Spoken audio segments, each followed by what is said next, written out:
Welcome back to TarHeelIllustrated.com, or if you're watching on our YouTube channel, Tar Heel Illustrated. I'm THI staff writer Jacob Turner, and joining me as he always does, our very own publisher, Andrew Jones. And Andrew, Carolina basketball got some big news on Saturday, April 10th, that UVA transfer forward Justin McKoy has committed to the Tar Heels. A Cary native, went to high school at Panther Creek. I know a lot of Carolina fans listening to this will remember some chatter about him, when he originally committed to UVA a year or so ago. I know he was a guy that was, Carolina was in the running for a little bit. So definitely a name that some guys and a lot of Carolina fans will recognize. But as of today, I think Justin McKoy committed around, I guess, probably about 1 o'clock on Saturday. So big pickup for the Tar Heels. I know when you look at some of the guys that are leaving, a 6'8" forward like Justin McKoy that can come in and be just a bigger body for the Tar Heels, I think is definitely a positive. We're going to go into it here in a little bit. But before we do that, just kind of what are your initial thoughts on a guy like Justin McKoy committing to Carolina and, Hubert Davis's first pickup, I guess? Yes. Not as, direct recruit for him, but a transfer. So, I guess a big day for Hubert Davis as well. Well, the staff wanted him 2 years ago, and they got him today. Mm-hmm. So they wanted him. He picked UVA over Carolina. Yeah, they were after him. Yeah, for sure. He was a high-volume player at Panther Creek. He's a kid that was a 3-star. He didn't have – the thing that kept him from being higher rated was some people maybe didn't see the spring from him that you want to see from a kid who's 6'8", that doesn't play with his back to the basket. You want to see maybe a little bit more spring. And I don't think he – he had huge performances in the AAU circuits and stuff like that, but he was a really good player at Panther Creek. He was good enough for Tony Bennett. Roy Williams did offer him, so he was good enough for North Carolina as well. So his 2 years at UVA, kind of hard to get a read. The first year, a lot of kids kind of take some time learning how to play that pack line defense, and that's what it really comes down to. If you can't play the pack line defense, Tony Bennett's not going to put you on the floor. Yeah, I'm not saying he didn't know how, but we didn't see much from him last year. Although as a true freshman, he did play 17 minutes against Carolina when we were up there in Charlottesville. In fact, that was a game that I think was Anthony Harris's first game. Remember when he was hurt and he finally came back? I was shooting photos on the sidelines for that one. Yeah. Baycott hurt his ankle against Iowa State a couple of days later. The big news was Baycott was going to play, and Tar Heels really struggled that day. But Justin McKoy did play 17 minutes. So what kind of player is he? Well, I think we're going to find that maybe he's a little bit different player at North Carolina than he was Virginia. And I think that's what Hubert Davis sees in him.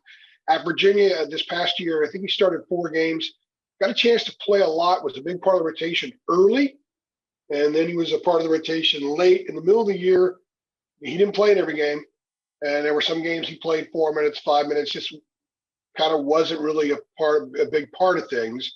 Why? Well, I can't really tell you why, because the Virginia people I talked to just said that kind of happens with guys there sometimes. Sometimes it takes them a while before they fully it's a different style of basketball up there, yeah. So, yeah, I mean, so to me, when I watched him play, and I saw him play enough, he looks like a kid that will mesh. He's not going to be someone that disrupts offense or defensive flow. He'll do the right thing. So we got a smart player. Number 2, a lot of people think that he's a pretty good shooter. We just didn't really see much of that at UVA, and I wouldn't even look at the numbers because it wasn't enough really to gauge a good feel for what kind of shooter he is at the college level. Just never really happened there for him. And the third thing is that people I talk to say he's a really good defensive player, really good off-the-ball defender, the kind of guy that if you surround him with really good players, guys that could score, and, a rim protector, that kind of thing, he'll mesh in really, really well. And you need guys like that. If you look back on Carolina's championship teams in the past, there's always guys that do those things well. They're maybe not high-volume stack guys. Brian Reese wasn't a high-volume stack guy. Jackie Manuel wasn't a high-volume stack guy. In 2017, Theo Pinson was not a high-volume stack guy. But you need to have guys that do that dirty work, guys that can be muckrakers, guys that can set that screen, pop out, catch and shoot. And I think we're going to see a little bit more of that from Carolina in the future under Hubert Davis.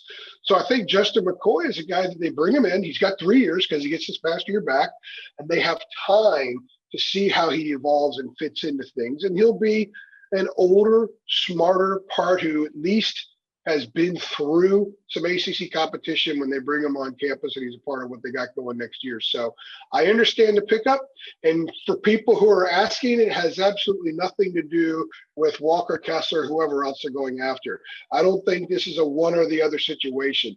I think they would be very, very happy with the other part of that tandem, Kessler joining Justin McKoy. So I know some people already today, I didn't bother responding yet. I haven't had time because we're doing football reports as well, Jacob. Yeah. Saying, guys, Hubert's not taking Justin McKoy and saying, I'm not worried about Walker Kessler coming back anymore. They can coexist on the same roster together. Definitely. Yeah. And a good correction on me, because I think when I started this podcast, I said he committed to UVA a year ago. And in my head, I knew it was 2 years ago, but a year ago came out. So good catch on that, AJ. Well, everybody's been stuck in cement for the last 13 months. Yeah, it just doesn't even, all the kids get a mulligan on the season this year. You get a mulligan for that, Jake. Yeah, I appreciate it. I had to call myself out, though, and, raise the hand on that mistake. But, it's interesting. You do this as much as we do, you're going to have a verbal faux pas. I had a verbal faux pas a couple of weeks ago in a podcast, and when I heard it, I was like, Yeah, you don't even realize you're doing it. Like you mentioned with football going on today, I feel like we've been running around with a chicken. There's no eraser when you're talking. Yeah, exactly. I wish there was, right?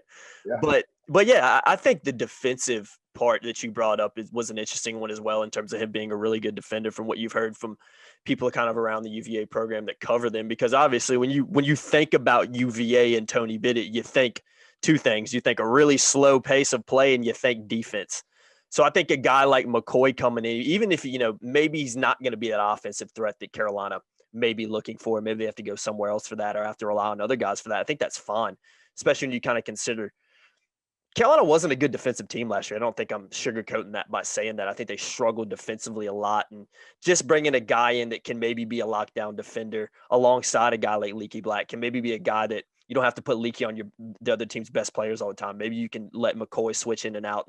And then you're looking at the development of other guys like Caleb Love and RJ Davis and those guys. How do they continue to develop as defenders as well? So I think just from a defensive aspect, if McKoy can be that guy for this team, like you mentioned about some of the good Carolina teams in the past, I think that would be a big plus, because when you look at his stats, last year, I think you went through it. I'll go through it again. You're 3.5 points per game, 3.3 rebounds, 48.3% field goal percentage. So not a bad field goal percentage in 11.3 minutes per game. But, unless he has some drastic improvements over the next couple of years, which you would kind of expect when, you come and play at a program like North Carolina, you definitely expect him to continue developing. He might never be that really elite offensive scorer that Carolina might be looking for. But like I said, if you can get a good defender out of him, I think that's a huge plus for this team and program moving forward. Well, if you give Ken Palm any credibility whatsoever, Carolina was in the top 20 in adjusted defensive efficiency. Mm-hmm. Now, my eyes didn't tell me that. Your eyes, I didn't see that. Most people watching that, their eyes didn't tell them that. And sometimes one of the reasons why I'm not an enormous analytics guy, because the analytics don't always tell the truth. Don't tell the whole story. Yeah. And one of the areas that Carolina had trouble with defensively was stopping the dribble penetration, which led to all these kickouts. We've been through that before. But I think an area that Carolina was worse was offense. I think it was worse offensively than defensively. And a big part of it was the shot selection.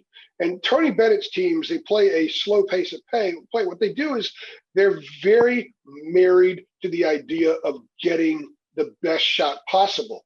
And so they move the ball. You have to defend UVA at a very high level because they will exploit weaknesses and find shots. So Justin McKoy has spent the last 2 years valuing the idea of a good shot. It has been emblazoned in his mind every day by Tony Bennett.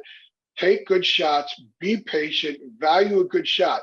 I don't think valuing the good shot was a way where you could describe Carolina on a consistent basis this past year. So you're getting a guy in there who recognizes when this is a good shot. Maybe there's a better, I'm open, but maybe there's a better shot 2 passes away. Mm-hmm. And that's what the really good UVA teams do. The club that won the national title last year, those kids saw shots 2 passes away. Maybe that's an element that Justin McKoy brings to North Carolina as well, because there were times last year, and youth was a big part of this, and also trying to squeeze a combo guard, a 2-guard into the point guard role during the course of play without having the benefit of a typical offseason and a typical fall preparation period, was that the Tar Heels at times were very low IQ on the offensive end. They did not take good shots. They did not cut well. They did not pass the ball well at times. And having a guy like Justin McKoy, even though he's only 2 years removed from high school, with this group, there's a little gravitas maybe that he brings to the table as well. Plus, spending 2 years having it pounded into you, the value of a good shot. I think that that's something that he could bring to the table as well. Agreed, Age. I think it's a good place to wrap it up. Justin McKoy is the newest Tar Heel as the UVA transfer has committed to North Carolina on Saturday, April 10th. So, like I said, first, stay tuned for yeah, more to come. yeah, exactly. I think that's a big wink, wink there from AJ. So we'll see how things continue to play. See how things continue to play out because a lot of talking points around the Carolina basketball program, a lot of moving parts going on right now. And as always, guys, just keep it locked to our website, TarHeelIllustrated.com. And if you're signed up over there, check our premium boards. That's where we put a lot of tidbits and a lot of interesting things that are going on behind the scenes that we don't directly report on the front page. So keep it locked to TarHeelIllustrated.com. Keep it locked to our YouTube channel as well here at Tar Heel Illustrated. I've been Jacob Turner. He's been Andrew Jones. Thanks for watching as always, guys, and we'll see you in the next one. Thanks.